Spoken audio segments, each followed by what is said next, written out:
Bien, básicamente hay dos ciencias que estudian este fenómeno del comportamiento, el movimiento de los electrónicos, que es la electrónica y la electricidad. Pero si ambas estudian el movimiento de los electrones, ¿por qué hay diferencia entre ellas?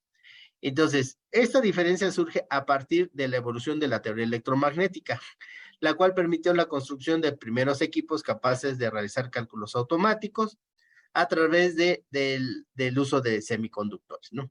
Los primeros fueron las válvulas o bulbos, como se conocía, y estos fueron reemplazando a su vez con transistores. Entonces, eso permitió manipular y manejar velocidades de procesamiento de información, lo que da origen a la electrónica. Bien, vámonos a lo más básico, que es el átomo. Átomo significa indivisible. Entonces, el modelo que vamos a estudiar es el modelo propuesto por Niels Bohr en 1913. Este modelo hoy día se sabe que es un modelo erróneo. Sin embargo, para nuestra materia funciona perfectamente. En este modelo se consideraba que solamente había un núcleo y sobre ese núcleo había órbitas en las cuales circulaban los electrones, y el núcleo, que vendría siendo como un sistema solar, como un sol, estaba formado por protones y neutrones. Imagínate, nosotros sabemos que el neutrón no tiene carga y que el protón tiene carga positiva. Entonces, seguramente debe de haber una fuerza impresionante aquí para mantenerlos unidos. Y en las órbitas, los electrones fungirían como los planetas que circulan alrededor del Sol. Hoy ya sabemos, se decía que el átomo era la partícula más pequeña, pero en realidad hay partículas muchísimo más pequeñas, ¿no? Hablamos de quarks, de otros elementos que se estudian en otras ciencias. Sin embargo, a nosotros esa teoría no nos sirve tanto como este modelo atómico de Niels Bohr. Bien, entonces, como les comentaba, aquí tenemos un ejemplo, en el centro, en el núcleo tenemos protones y neutrones, y sobre las órbitas circulan los electrones. Entonces, el protón tiene carga positiva, el neutrón no se le considera carga, y el electrón tiene carga eléctrica negativa. Bien, a todas estas órbitas también se le conoce como capas o niveles o bandas de energía. Entre más alejada del núcleo se encuentra una capa, pues los electrones que orbitan ahí se le llaman electrones de valencia, que vamos a ver que también tienen otro nombre, que son electrones libres, pero ahorita vamos paso a pasito. Entonces, este ejemplo es un átomo de cobre, el cual tiene 29 electrones, y su última órbita que conoce como capa de valencia. La última órbita, el último nivel o la última banda de energía se conoce como capa de valencia, y el electrón o los electrones que se encuentren ahí reciben el nombre de electrón de valencia o electrones libres. Libres porque pues aplicando tantita energía aquí los podemos liberar, pero mientras estén orbitando son electrones de valencia. Bien, protones, neutrones y electrones son partículas subatómicas que forman la estructura del átomo. Ya decíamos que el núcleo está compuesto por protones y neutrones y los electrones son los que orbitan. Obviamente estos átomos tienen más órbitas, pero a nosotros la que nos interesa es el nivel, la capa de valencia, es decir, la última.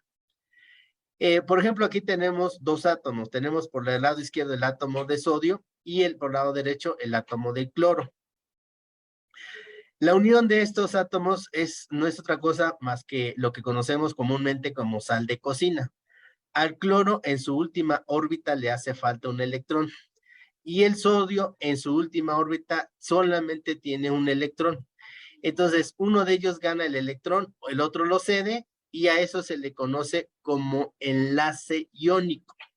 Aquí tenemos otros ejemplos, ¿no? El litio en su última órbita tiene un electrón, el fósforo, el flúor, perdón, el flúor en su última órbita tiene 7 electrones, necesita uno más para estar en equilibrio. Entonces, el litio lo termina cediendo, el flúor lo termina ganando y ya tenemos aquí un enlace iónico. Entonces, recordemos que la carga neutra significa tener la misma carga de protones y electrones. La carga positiva significa que el número de protones excede al de los electrones, y una carga negativa nos dice que el número de electrones excede al número de protones, ¿vale?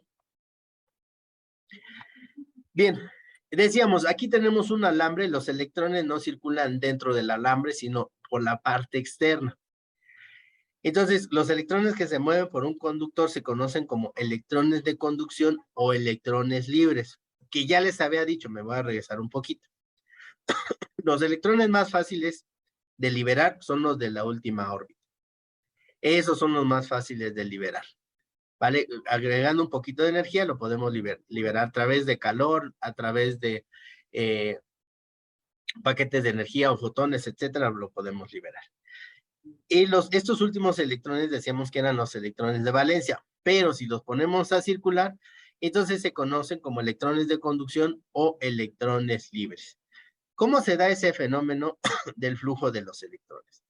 Hablando de una batería, los electrones salen del polo negativo y van hacia el polo positivo. ¿Cómo se da ese movimiento? Bueno, pues algunos átomos repelen la carga, otros la atraen, de tal manera que van cambiando entre órbitas. Aquí se mueve, se cambió de órbita, se cambió, hasta llegar a su objetivo. La corriente va siempre en el sentido de menos a más. Quizás por ahí algunos de ustedes me digan, oye, Rafael, pero yo siempre la he calculado de más a menos. ¿A qué se debe? Bueno, se debe a lo siguiente. Ahorita me regreso a esta parte. ¿Por qué la calculamos de más a menos? Porque generalmente cuando un electrón se mueve, me va dejando un hueco. Déjenme ver si voy a poner aquí un ejemplito. Imagínense que nosotros somos pacientes de un consultorio y estos son los asientos de la salita de espera o del lobby. Entonces hay 3 asientos. Y aquí está el escritorio de la recepcionista o de la enfermera. Entonces, vamos a suponer que está el paciente 1 bien sentadito aquí, el paciente 2 y el paciente 3, que son los electrones. El sentido en el cual nosotros debemos de pasar es hacia la derecha, ¿sí? Hacia la derecha, y puse mi flechita. Ese es el sentido en el que deben de pasar los pacientes. Imagínense que la recepcionista, la enfermera nos dice que ya se liberó y le dice al paciente al primerito, pase.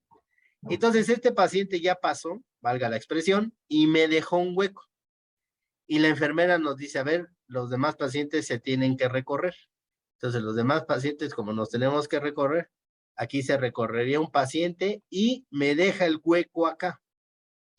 Entonces le dicen al paciente, al siguiente paciente, recórrase, pues el paciente se recorre y me deja acá un hueco. Yo les preguntaría, ¿cómo saben?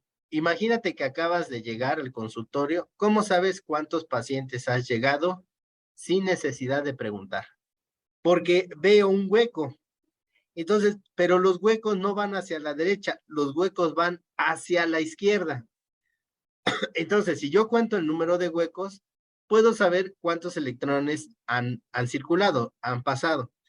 Entonces, la corriente positiva no es que estamos midiendo los electrones, sino más bien estamos midiendo los huecos, y la corriente positiva va en sentido contrario.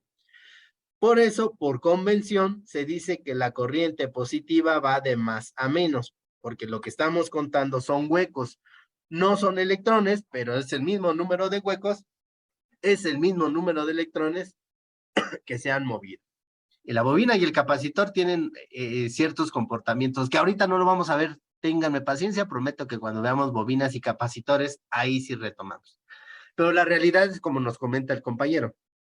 No siempre ocurre así, pero a veces ese pequeño intervalo que tarda un electrón en circular, para nosotros es despreciable. Pero vaya, en algunos circuitos ya de fidelidad, sobre todo, por ejemplo, en el caso de audio, pues ese intervalo ya no es tan despreciable. Sí tiene ahí un factor que nos puede generar problemitas. Pero ahorita pensemos que no nos interesa y que es despreciable. Bien, entonces ahora sí.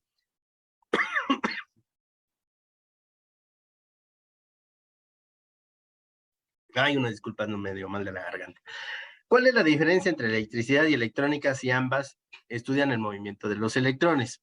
Sí, ambas estudian el movimiento de los electrones y ambas también estudian cómo controlar el movimiento de los electrones. En el caso de la electricidad, lo hace con elementos pasivos. resistencias, condensadores, bobinas, etcétera, etcétera. Y la electrónica lo hace con elementos activos, transistores, amplificadores operacionales, SCR, triacs, etcétera, etcétera. Esa es la diferencia. La diferencia radica en cómo controlan el movimiento de los electrones. Por eso la diferencia entre electricidad y electrónica. Muy bien. Preguntas de examen, me pregunta la tarea. ¿Qué es una carga eléctrica? Pues una carga eléctrica nos dice, es una propiedad de la materia, nos indica que si le faltan o le sobran electrones. Medir los electrones es una cantidad impresionantemente grande. Entonces, para ellos mejor se utilizan las unidades, que es el coulomb o el coulomb, que es la carga que posee un electrón. Y dice que el electrón tiene una carga de 1.6 por 10 a la menos 19 coulombs o coulombs. La pronunciación correcta sería coulombs. ¿Vale? Pregunta de examen. Entonces dice, un coulomb es la carga total poseída por 6.25 por 10 a la 18 electrones. Dicho de otra manera, un electrón tiene 1.6 por 10 a la menos 19 coulombs. ¿Vale? ¿Qué es el voltaje? Pues el voltaje o tensión o diferencia de potencial o caída de potencial, que son sinónimos, es la presión que va a suministrar una batería, dicho de otra manera, una fuente de suministro de energía eléctrica, porque no solamente las baterías son FEM, son muchas cosas, pero de manera general es la presión que ejerce la FEM sobre las cargas eléctricas o electrones en un circuito eléctrico cerrado. Y ese trabajo que realiza la batería se mide en volts, que sería voltaje. Entonces nosotros vamos a llevar a los electrones de la parte negativa a la parte positiva y ese movimiento es realizar un trabajo. Las unidades son los volts. La corriente, pues no es otra cosa más que el movimiento o la circulación de las cargas a través de un circuito eléctrico cerrado. Siempre va del polo negativo al polo positivo, aunque ya decíamos que por convención y para evitarnos signos negativos, vamos a decir que va de más a menos. La corriente se mide en amperes y es la cantidad de corriente que existe cuando un cierto número de electrones, cuya carga total es de un coulomb, pasa por un área de sección transversal en un segundo. Sus unidades es el ampere y se mide entre carga sobre tiempo.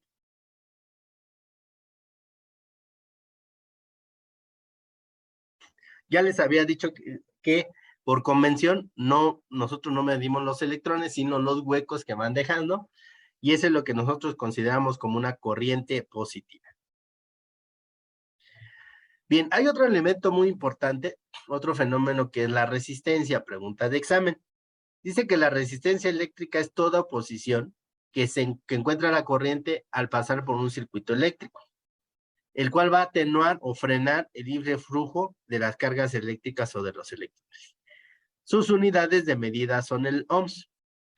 Y dependiendo del valor de esa resistencia, podemos clasificar al material como conductor, semiconductor o aislante. El conductor, pues, favorece el paso de los electrones a través de ellos. Los aislantes impiden el paso de los electrones a través de ellos.